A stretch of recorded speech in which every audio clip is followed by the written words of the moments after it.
They say on 3, and they say 1, 2, and he pushes you on 2 because people grab on 3, right? Right? And you go, the daily confrontation with fear has become a real practice for me since about three years ago. I went skydiving in Dubai, right? And skydiving is a really interesting confront with fear, right? So I gotta stand up. I'm sorry, I gotta stand up. All right. So what happens is you go out the night before and you take a drink with your friends and somebody says, yeah, we should go skydiving tomorrow. And you go, yeah, we'll go skydiving tomorrow. Yeah. And you go, yeah. And everybody goes, yeah. Right? And you go home by yourself. You're like, Right? You're like, well, I mean, they was drunk too.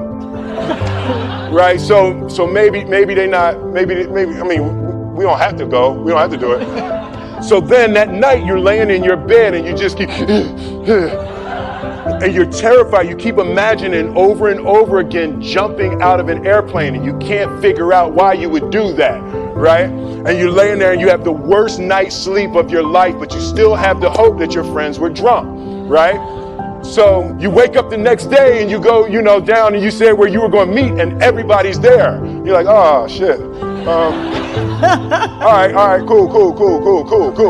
Right? So you get in the van and you don't know that your friends had the same night that you had because they're pretending like they didn't. They're like, yeah, man, my uncle's a Navy SEAL and, this is going to be great. I'm looking forward to this. And you're like, oh my God. And your stomach is terrible. You can't eat and everything, but you don't want to be the only punk who doesn't jump out of this airplane. So you get there and then you have the safety brief. And you're standing there and the guys will tell you, well, if the chute doesn't open, what's going to happen is you're doing, well, why the hell would it happen? But the chute wouldn't open, right? So everything's normal. So you fly and you go up to 14,000 feet and you notice there's a light. It's red and it's yellow and green, right? So right now the light's red. So then you start thinking at some point the light's going to go green because you don't know what's going to happen, right? And you wait and it goes yellow and the light goes green and somebody opens the door and in that moment you realize you've never been in a freaking airplane with the door open. Terror, right?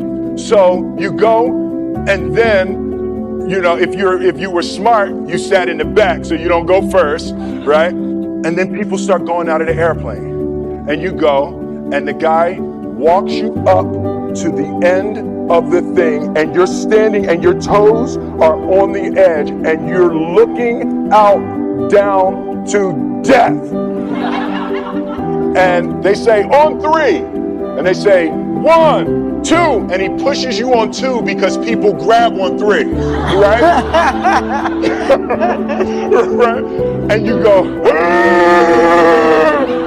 and you fall out of the airplane, and in 1 second, you realize that it's the most blissful experience of your life. You're flying, right? It doesn't feel like falling, right? It's like you actually are kind of held a little bit by the wind.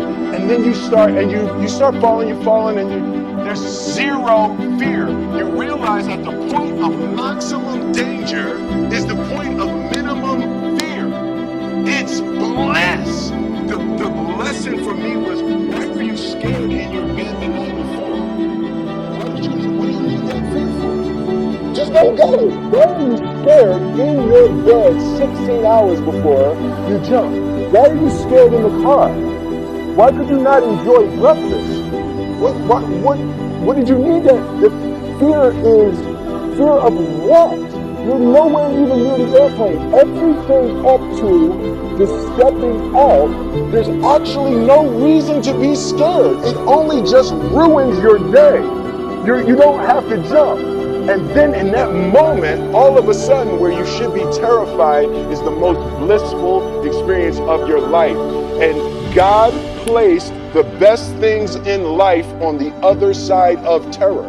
On the other side of your maximum fear are all of the best things in life.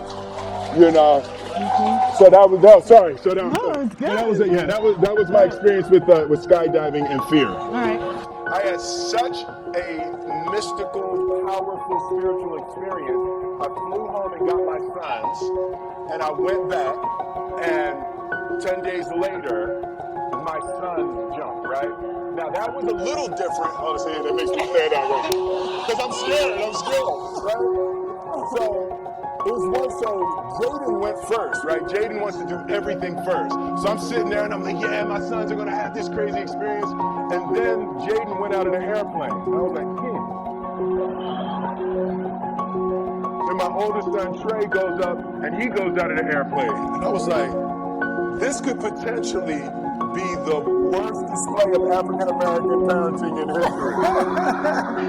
I was like, both my sons just fell out of an airplane. Jump, right? Because I told them to. But again, the fear again. I was like, oh my God. So I told the dude, I was like, listen, I want to see them go out, but I also want to see them land. And he's like, no, it's cool. So this time we went out and we did the straight bullet, and I just went straight down past them. Right? It was like, and he's like, you good? Right, then the bullet straight past, pulled the chute late. I'm sorry, this makes me spin. I'm sorry. Pulled the chute late, landed, and then videoed them coming down. But it was like, they had the same thing, the same experience with the fear. But that I'm telling you, the confrontation with fear is an absolute magical way of facing the things we have to do in this life.